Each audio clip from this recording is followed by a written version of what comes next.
प्रथमतः जो माझा सत्कार केला तो माझा एकट्याचा नसून माझ्या पूर्ण शाळेचा आहे आणि जी शाळा ज्या गावात बसलेली आहे त्या सर्व नागरिकांचा आहे. मी ठरवलं होतं इथं आल्यानंतर थोडंसं वेगळं बोलावं, पण इथं आल्यानंतर मी एक बारकाईने निरीक्षण केलं की बाळांनो, पुत्र व्हावा आयशा राजबंदा, त्याचा लागावा त्रिलोकी झेंडा. खऱ्या अर्थानं आपलं पोरग कसं असावं, किमान चांगलं असावं.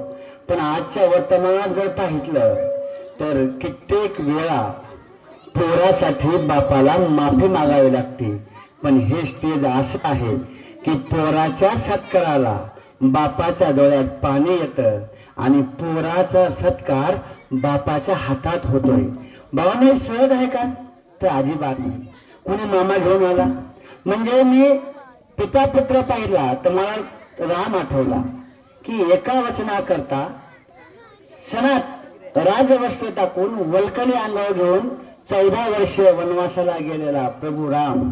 आणि तीच वृत्ती बापाच्या डोळ्यात आनंद असू यावे म्हणून एका 10 बाय 10च्या खोलीमध्ये एका 2 फुटाच्या खुर्चीवर, कधी कधी जमिनीवर, कधी कधी झाडाखाली बसून अभ्यास करून तो सत्कार घेणारा मुलगा. मी हेही पाहिलं की मित्राच्या जागेवर मित्र आला. मी फक्त महाभारतात लहानपणी छान छान गोष्टी मला ऐकलं होतं. कृष्ण सुधारण्याची गोष्ट, दुर्योधन आणि कर्णाची गोष्ट, परंतु ते वास्तवात सुद्धा उदाहरण आपल्या गावामध्ये आहेत हे मी पाहिलं. बाळांनो, खऱ्या अर्थानं मी थोडंसं माफ करा, 5 गुण जास्त घेतो. मी 3 टप्प्यात बोलणार आहे. एक आहे आदरणीय प्रवीण सरांविषयी. बाळांनो, अकॅडमीचे नाव मुक्ताई आहे. तुम्हाला माहिती आहे, आईचे नाव आहे त्यांच्या. आपल्या आईच्या नावासाठी आपलं वर्तमानात समर्पण भावनेने कृत्य करून, कार्य करून खऱ्या अर्थानं आपल्या गावाला तालुका स्तरावर, जिल्हा स्तरावर वेगळेपण मिळावं. कारण मी महाभारतामध्ये भरपूर वाचले. राधे कुंते नाव घेतलेला कर्णही पाहितलाय, अंजनी सुत म्हणून हनुमानही पाहितलेला आहे, कौशल्य पुत्र म्हणून रामही पाहितलाय. पण हा मुक्ताई पुत्र प्रवीण सर मी आपल्या गावात पाहतोय. खऱ्या अर्थाने समाधानाची गोष्ट. मला सांगा, ज्या माणसाचे आई वडील एका कारखान्यावर ऊस तोडतात, ज्या गुलाबी थंडीमध्ये, बोचरी थंडीमध्ये आपण पहाटे 5 वाजता उठायचं म्हणतो, पण अंगा पांघरून घेऊन घेऊन 7 कधी वाजतात हे कळत नाही. आणि तेच पालक, त्यांचेच आई वडील पहाटे 3:30 वाजता ऊसाच्या फरात जातात, हातात कोयता घेतात, साप साप साप ऊस तोडतात आणि तो ऊस ट्रक म्हणा किंवा ट्रॅक्टर म्हणा भरून कारखान्याला पाठवतात. ते कष्ट पहा. आणि त्यांचाच मुलगा आज शेवाभाई होतीने तुम्हाला घडवण्याचा प्रयत्न करतो. कसं असतं बाळांना माहिती का? जी गोष्ट मूल्य विरहित भेटते ना, म्हणजे थोडक्यात मोफत भेटते, त्याचं मूल्य माणसाला नसतं. पण तो खऱ्या अर्थाने सांगतो की हे सर्व सोडून आलो, ज्या मातीत मी जन्मलो, ज्या मातीने मला घडवलं, ज्या मातीने माझ्यावर संस्कार आहे. माणूस जगतो 2 गोष्टी करता, एक जन्म दिलेला माते करता आणि त्याच्या लहानाचा मोठा होतो त्या माती करता. आणि खऱ्या अर्थानं नाव दिलं मुक्ताई, जन्म दिलेलं आईचं, आणि कर्म करतायत ह्या मातीतल्या लेकरांकरता. खऱ्या अर्थानं सर तुम्हाला मनपूर्वक धन्यवाद. इथं आल्यानंतर मी यशस्वीतांचे जरा भाषण ऐकले. मला असं वाटलं की त्यांची ही सुरुवात आहे. शक्यतो यश मिळवल्यानंतर एवढं चांगलं भाषण करता येऊ शकतात हे यांच्याकडे मला पाहून जरा आश्चर्य वाटलं. खऱ्या अर्थानं तुमचं भविष्य फार मोठं आहे. आणि मला अभिमानाने सांगावं असं वाटतं की अनिल जगदाळे हा माझ्या गावचा आहे, मी आष्टीचा आहे. सर अकॅडमी चालवतात, ते आष्टी माझं गाव आहे. तुम्हाला सांगू का, रामनगरकर म्हणतात, गऱ्या माझं गाव भलं.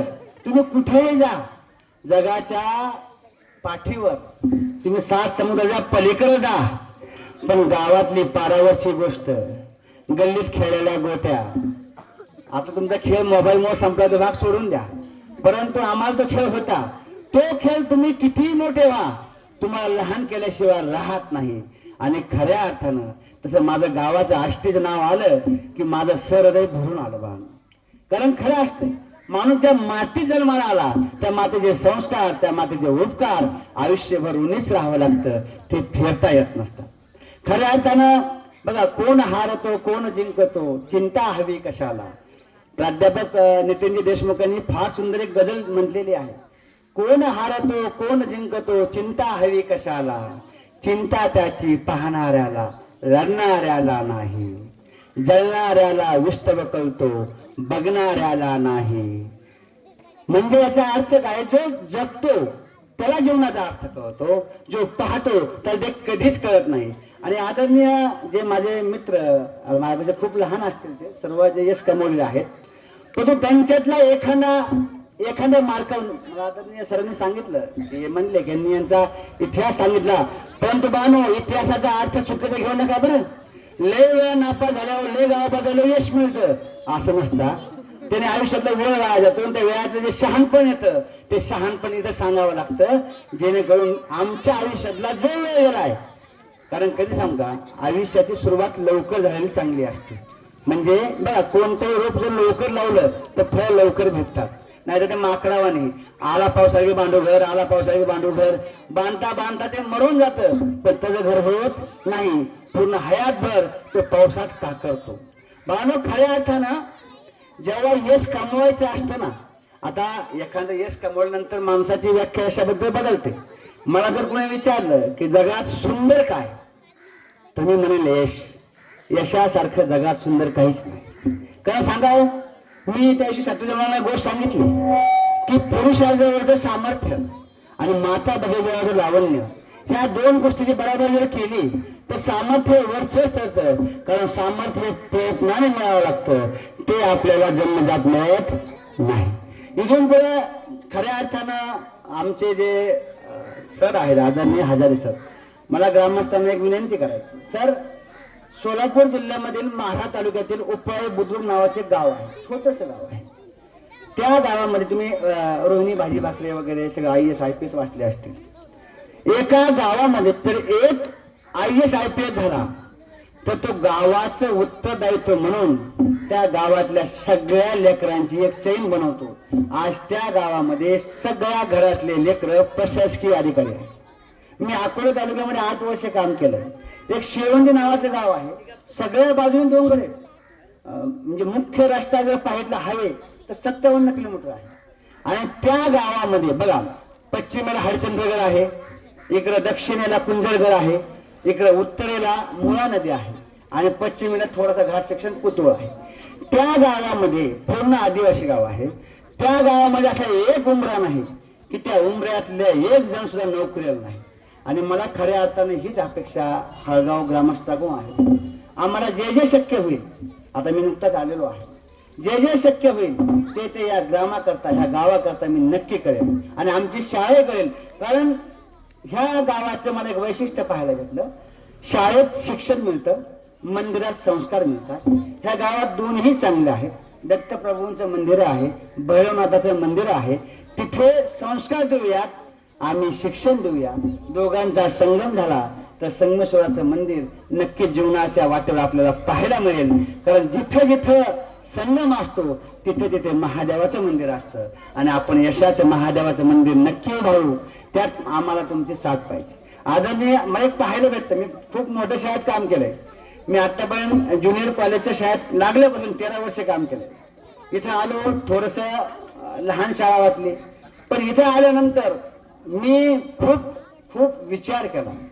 मला इतके प्रतिभावान माणसं त्या शाळेमध्ये भेटले. आदरणीय मोळकर सर जर पाहिलं तर साक्षात सरस्वती त्यांच्या हातामध्ये, ते कोणती गोष्ट सहजरित्या करतात.